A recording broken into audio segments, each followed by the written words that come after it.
réussite de ce quartier, c'est quoi? C'est, je dirais, l'anti-Loël. On a été le constructeur, on a construit les logements, etc. On a été le promoteur et on est le bailleur. On gère en lien avec la collectivité. Vous avez à peu près 60%, 70% d'appartements. Le reste, ce sont des villas. Il y a une vraie mixité. Vous êtes dans le quartier, vous dites, mais je ne suis pas dans un quartier social. Pourtant, 50% de logement social. Vous verrez dehors, personne ne sait où est le logement social. Et en face, le bâtiment ou accession, on ne voit pas la différence. Et c'est ça la réussite de la Flanquette. C'est d'arriver à mixer les catégories sociales.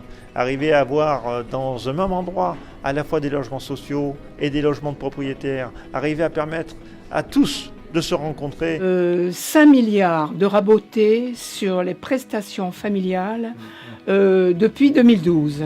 Une sous-indexation qui arrive, les 2 années qui arrivent, les APL, les retraites, les prestations, c'est infernal et ça pèse. La non-indexation des prestations à partir du 1er janvier 2019, sur la suppression de l'APL accession, sur la baisse de l'APL, sachez que notre groupe politique a été vent debout sur ces mesures-là.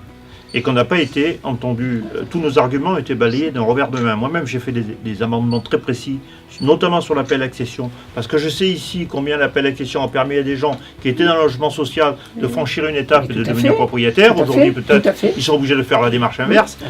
C'est proprement stupide et contre-productif. Voilà.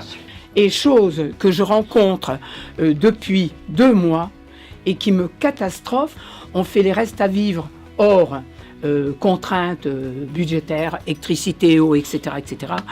En dessous de 9 €, on ne donne pas le logement parce qu'on va mettre les personnes en difficulté. Eh bien, pour la première fois depuis 15 ans, depuis 2 mois, j'ai des restes à vivre à 2 € et 3 €. C'est horrible, horrible. Aujourd'hui, il y a des Françaises et des Français qui sont contents d'avoir vu 5 députés venir les écouter, discuter avec eux et leur dire écoutez, à Paris, on va défendre ce que vous êtes en train de nous dire. Ça, c'est beau, c'est un peu la fierté de Neju.